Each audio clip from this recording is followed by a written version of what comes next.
بسم اللہ الرحمن الرحیم۔ اللہم صلی علی محمد وعلی آل محمد۔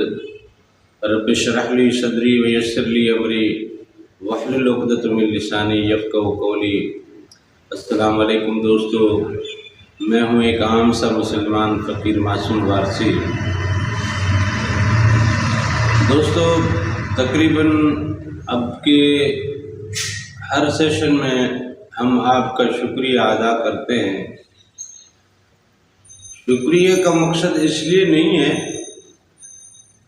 کہ ہم آپ پہ کوئی احسان کر رہے ہیں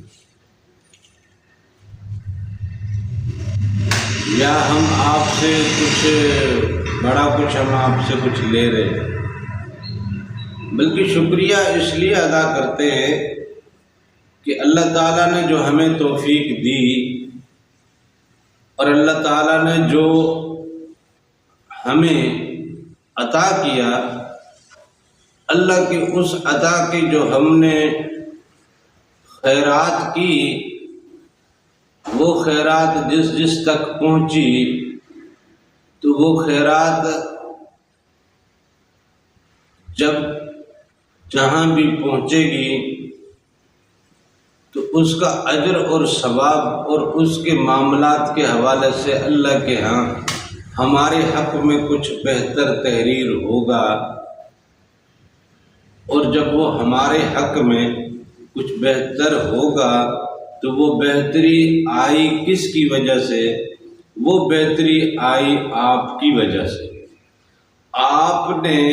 ہمارے سیشن سے کچھ اگر اخذ کیا یا ہمارے سیشن کو ذرا سا سنا اور اسے سمجھنے کی کوشش کی تو ہماری یہ کاوش آپ تک پہنچی۔ جب آپ تک پہنچ گئی تو ہمارے حصے میں کچھ بہتر سے بہتر لکھا گیا، اور اس بہتری کی بنا پہ کہ ہمیں اللہ کے حضور سرخرو ہونے کا موقع آپ کی وجہ سے ملتا ہے، تو ہم اس وجہ سے آپ کا اللہ کا تو شکر ادا کرتے ہیں، آپ کا بھی شکریہ ادا کرتے ہیں۔ لہذا آپ سے یہ درخواست بھی کرتے ہیں کہ اپنے ساتھ کچھ دوستوں کو اور جوڑیے، کیا معلوم کب کون کس لمحے وہ بھی اپنے رب سے جڑ جائے تو یہ ہمارے لیے بھی اور آپ کے لیے بڑی سعادت کی بات ہوگی۔ آج ہم جو بات کرنے لگے ہیں وہ یہ ہے کہ ہمارے مسالک میں، شرعی مسالک میں بہت سے اختلافات ہوتے ہیں۔ اس کے لیے ہم تو بسا اوقات ایک ہی بات کہتے ہیں کہ تمام ممالک جو اسلامی ممالک ہیں انہیں چاہیے کہ اپنے ملک کے تمام مسالک کے جید علماء کا ایک ایسا پلیٹ فارم تیار کریں جو مشترکہ طور پہ کچھ ایسے نکات جنریٹ کرے جو تمام مسالک کے ہاں برابر ہوں، کیونکہ قرآن پاک میں اللہ تعالیٰ نے حبیب اکرم حضور نبی کریم صلی اللہ علیہ وسلم سے بھی فرمایا کہ ان کافرین کفار مکہ یا یہ جو جتنے بھی غیر مسلم ہیں ان سے کہو کہ آؤ بیٹھ کے کچھ ایسی باتوں پہ متفق ہوتے ہیں جو ہم میں اور آپ میں برابر ہے۔ قُلْ تَعَالَوْا إِلَىٰ كَلِمَةٍ سَوَاءٍ بَيْنَنَا وَبَيْنَكُمْ، جو ہمارے اور آپ کے درمیان ایک جیسی ہیں ان پہ متفق ہو جاتے ہیں۔ تو جب یہ ہمارے پاس آپشن موجود ہے تو اصلاح امت اور وحدت امت کے لیے یہ لازم ہے کہ تمام مسالک بیٹھ کے ایک مشترکہ طور پہ کچھ بائلاس مرتب کر لیں جو بیننا و بینکم کے مطابق ہوں۔ پھر یہ ہے کہ مسالک کی جنگ نہیں رہے، ورنہ کتاب لکھنے والے اپنے طور پہ ایسا کچھ لکھ جاتے ہیں، پھر اس میں اپنے ذاتی تجزیہ بھی ایسا شامل کرتے ہیں جو ان کے اپنے مزاج کا ہوتا ہے۔ اور کچھ لوگ تو ایسے ہیں کہ جنہوں نے پیسے کی خاطر کتابوں کو لکھا ہے، اور لکھا وہ پیسہ دینے والے کے مزاج اور اس کی نسبت سے ہے۔ اب اس کے مزاج میں نفرت ہے، عداوت ہے، کینہ ہے، بغض ہے، حسد ہے، نفاق ہے، شیطانیت ہے، تو اس کو اس نے میٹھے پیرایوں میں، اسلامی رنگ میں، شریعت کے اصولوں میں رہتے ہوئے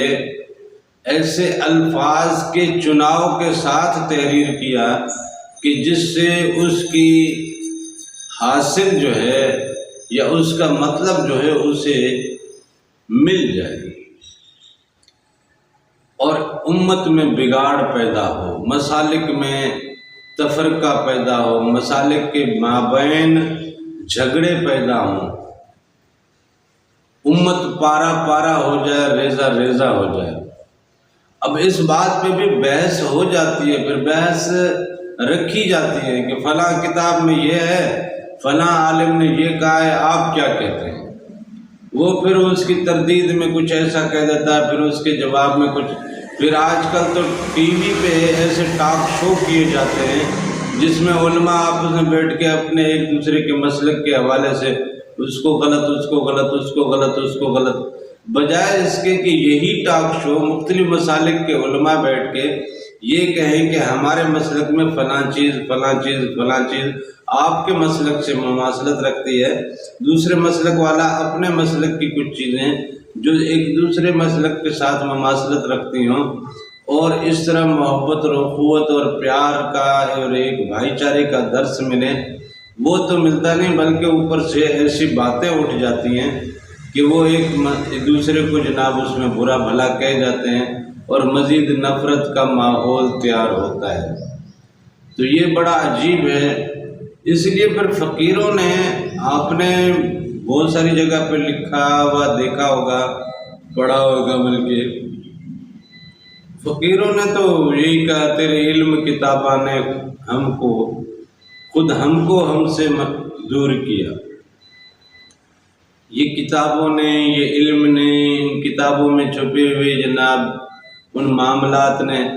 دیکھیں کتاب کا معاملہ اس بندے نے جو اس دنیا میں رہتے ہوئے اپنے تجزیے سے اس نے لکھی ہے۔ فقیر لوگ اللہ کے عشق میں رہتے ہیں، اس کے ذکر میں رہتے ہیں، اس کا جناب نور جب مل جاتا ہے تو ایک کھڑکی کھل جاتی ہے، حقیقت ان کے اوپر عیاں ہو جاتی ہے۔ یہی وجہ ہے کہ فقیروں کے گرد آپ کو نان مسلم بھی ملیں گے، ہندو ملیں گے، سکھ ملیں گے، عیسائی ملیں گے، تمام دنیا کے مذاہب والے لوگ وہاں ملیں گے آپ کو۔ درگاہوں پہ بھی اس لیے آتے ہیں اور آستانوں پہ بھی اس لیے آتے ہیں، وہ ایک آس لے کے آتے ہیں، ایک امید ہے۔ ایک اللہ والے کے ہاں اگر کوئی غیر مسلم کوئی آس یا امید لے کے آتا ہے اور اس کو اس سے عقیدت ہو جاتی ہے تو یہ تو ایک اچھی بات ہے نا، لیکن اس پہ بھی بہت سارے لوگوں کو اعتراض ہے کہ دیکھو جی یہ کام صحیح نہیں ہے، مسجد میں تو کوئی آتا نہیں ہے، یہ دیکھو وہاں پہ جو اس طرح کے لوگ جاتے ہیں تو اس کا مطلب یہ اس سے ریلیٹڈ ہے معاملہ، تبھی تو وہاں جاتے ہیں، ورنہ مسجد اللہ کا گھر ہے، وہ یہاں کیوں نہیں آتے؟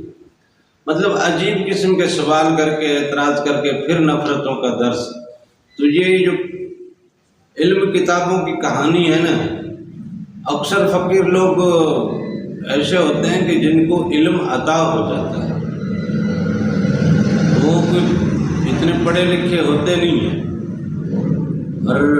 حقیقت بات یہ ہے کہ میں بھی کوئی اسکولوں کا یا کالجوں کا پڑھا ہوا نہیں ہوں، بس بچپن میں ذرا سا مدرسے میں قرآن شریف پڑھ لیا اور تھوڑا بہت ایسے دینی معلومات اور دینی ضرورت کی بیسک چیزیں جو ہے، باقی کسی اسکول یا کالج یا کسی یونیورسٹی یا کسی مدرسے سے سند یافتہ، تعلیم یافتہ تو میں بھی نہیں ہوں۔ لہذا یہ اللہ تعالیٰ کے عشق کی دنیا ہے، اس کے ذکر کی دنیا ہے، اس کے انوار کی دنیا ہے، جس میں آپ آ کر دیکھیں گے، اور جب یہ کھڑکی آپ پہ کھلے گی، جب حق آپ پہ عیاں ہوگا، تو پھر اللہ تعالیٰ کیا کیا آپ کو دکھاتا ہے اور آپ کے اوپر کیا کیا راز عیاں ہوتے ہیں، آپ کو پھر پتہ چلے گا کہ یار کتابوں میں تو بہت کچھ ایسا لکھا ہے کہ جو بندے کے لیے بڑا عجیب ہے، اور امت میں فساد اور فتنے کی وہ جڑ بنا ہوا ہے۔ لہذا علم کتابوں کی کہانی بڑی اوکھی کہانی ہے، اس نے تو ہمیں خود ہم سے ہی دور کر دیا ہے۔